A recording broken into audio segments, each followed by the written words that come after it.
YCP నేతలపై వరుస కేసులు నమోదవుతూ ఉండగా ఒకరి తర్వాత ఒకరు జైలుకు క్యూ కడుతున్నారు. ఇప్పటికే చాలా మంది జైల్లో ఉండొచ్చారు. కొందరికి మాత్రం ఇంకా జైలు నుంచి బయటపడే మోక్షం లభించలేదు. ఇక కూటమి సర్కారు నెక్స్ట్ టార్గెట్ బిగ్ బాసేనా? తాజాగా మాజీ సీఎంపై మరో కేసు నమోదవటం దేనికి సంకేతం?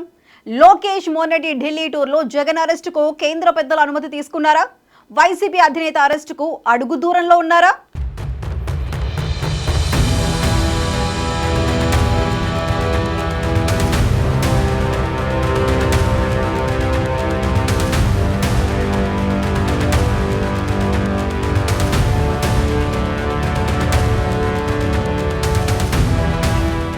ఏపీలో రాజకీయ విమర్శలు తారాస్థాయికి చేరుతున్నాయి. విపక్ష వైసీపీ నేతలు ఎవరు ఎప్పుడు అరెస్ట్ అవుతారో చెప్పలేని పరిస్థితి. తాజాగా ఆ పార్టీ అధినేత జగన్మోహన్ రెడ్డిపై మరో క్రిమినల్ కేసు నమోదైంది. గతంలో ఆస్తుల కేసుతో సహా ఇప్పటికే చాలా కేసులతో సతమతమవుతున్న ఆయనపై తాజాగా గుంటూరు జిల్లా నల్లపాడు పోలీస్ స్టేషన్లో మరో కేసు నమోదవ్వడం రాజకీయంగా చర్చనీయాంశంగా మారింది. ఇటీవల మిర్చి రైతుల సమస్యలపై జగన్ గుంటూరులోని మిర్చి యార్డ్ పర్యటనకు వెళ్లారు. అయితే ఎన్నికల నిబంధనలు అమల్లో ఉన్నప్పటికీ ఎటువంటి అధికార అనుమతి లేకుండా ఆయన జనసమూహంతో అక్కడకు వెళ్లడం వివాదాస్పదమైంది. ఈ కార్యక్రమంలో మిర్చి టిక్కీలు నాశనమైనట్లు వార్తలు వచ్చాయి. అంతేకాకుండా జగన్ రాజకీయ ప్రసంగం కూడా చేశారని పోలీసులు అభిప్రాయపడ్డారు. ఈ ఘటనలన్నింటినీ పరిశీలించిన నల్లపాడు పోలీసులు తాజాగా జగన్తో పాటు పలువురు వైసీపీ నేతలపై కేసులు నమోదు చేశారు. జగన్ మీద కేసు నమోదు చేసిన వెంటనే 41A నోటీసులు జారీ చేయడంతో పోలీసులు ఈ వ్యవహారాన్ని చాలా సీరియస్గా తీసుకున్నట్లు అర్థమవుతుంది. విచారణ అవసరమైతే తగిన సమయానికి హాజరు కావాలని నోటీసుల్లో స్పష్టంగా పేర్కొన్నారు. దీనిపై వైసీపీ వర్గాల్లో ఆందోళన నెలకొంది.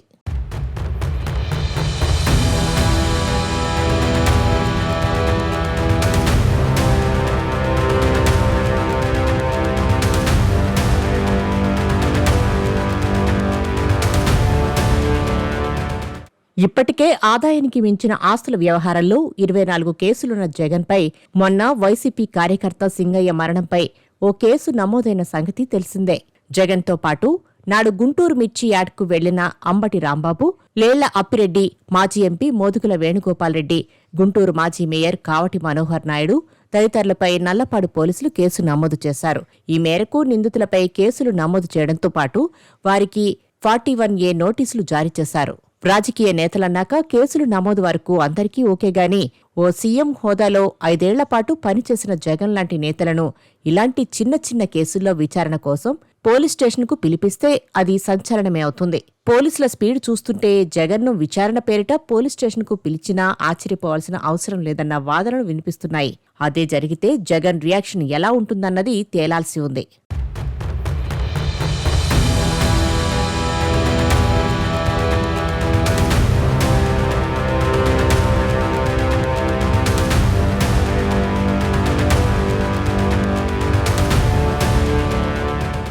నిన్న మొన్నటి వరకు సైలెంట్గా ఉన్న జగన్ ఇప్పుడు కాస్త దూకుడు పెంచారు. అంతకుముందు రాప్తాడు, ఆ తరువాత తెనాలి, మొన్న పొదిలి, నిన్న రెంటపాళ్ల, ఇలా జగన్ ఎక్కడికి వెళ్లినా అది వివాదమవుతోంది. ఒక పార్టీ నాయకుడిగా ప్రజా సమస్యల మీద ప్రజల దగ్గరకు వెళ్లే హక్కు తమకు లేదా అని వైసీపీ అధినాయకత్వం ప్రశ్నిస్తోంది. అదే సమయంలో ఘర్షణల కోసమే టూర్లు చేస్తున్నారు అని అధికారపక్ష కూటమి విమర్శిస్తోంది. అంతేకాకుండా జగన్ టూర్లకు వెళ్లిన చోట కూడా అనుకోని సంఘటనలు చోటు చేసుకుంటున్నాయి. రాప్తాడు పర్యటనకు వెళ్తే జగన్ వచ్చిన హెలికాప్టర్ మీద దాడి జరిగింది అన్నారు. జనాలను కంట్రోల్ చేసేందుకు పోలీసులను అవసరమైనంతగా పెట్టలేదని అన్నారు.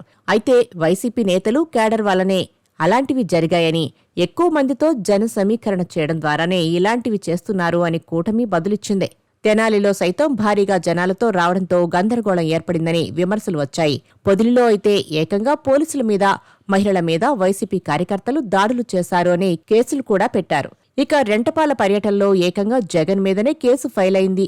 ఆయన ప్రయాణిస్తున్న కారు కింద ఓ వృద్ధుడు పడి ప్రాణాలు పోగొట్టుకున్నారని వీడియో తాజాగా బయటకు రావడంతో అది రాజకీయ చర్చగా మారింది.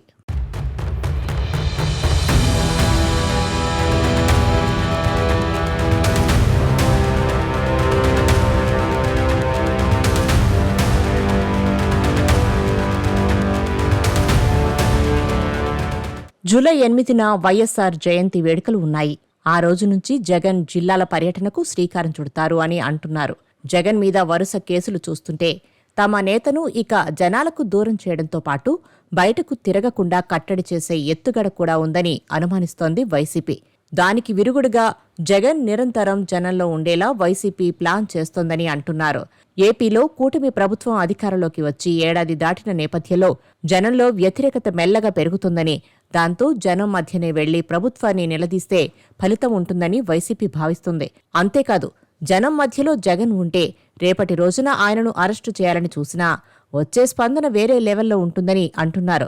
మొత్తానికి చూస్తే జగన్ టూర్ల మీద కూటమి వేసే స్కెచ్లకు పై ఎత్తులు వేయాలని జగన్ వరుసబెట్టి జిల్లా టూర్లకు రెడీ కావడమే మంచిదని పార్టీ నేతలు అంటున్నారు. జగన్ సైతం అదే ఆలోచనలో ఉన్నారని చెబుతున్నారు.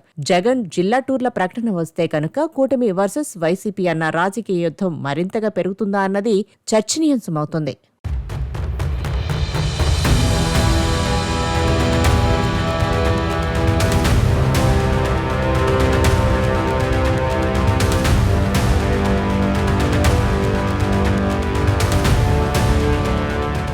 వైసీపీ అధినేత 13 ఏళ్ల క్రితం అరెస్టై ఏకంగా 16 నెలల పాటు జైలు జీవితాన్ని అనుభవించారు.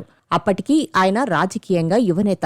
పెద్దగా జనాలకు తెలియని స్థితిలోనే ఆయనను తీసుకుని వెళ్లి అరెస్టు చేశారు.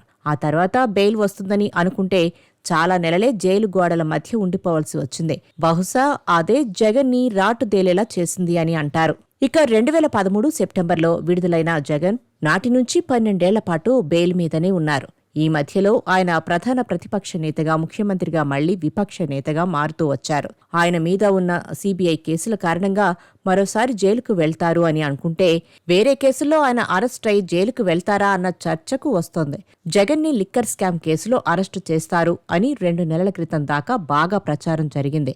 ఇక రేపో మాపో అన్నట్లుగా విపరీతంగా పుకార్లు షికార్లు చేశాయి. మొత్తానికి ఆ అలజడి అయితే తగ్గింది. ఇంతలో అనూహ్యంగా వేరే కేసులు జగన్ని చుట్టుముడుతున్నాయి.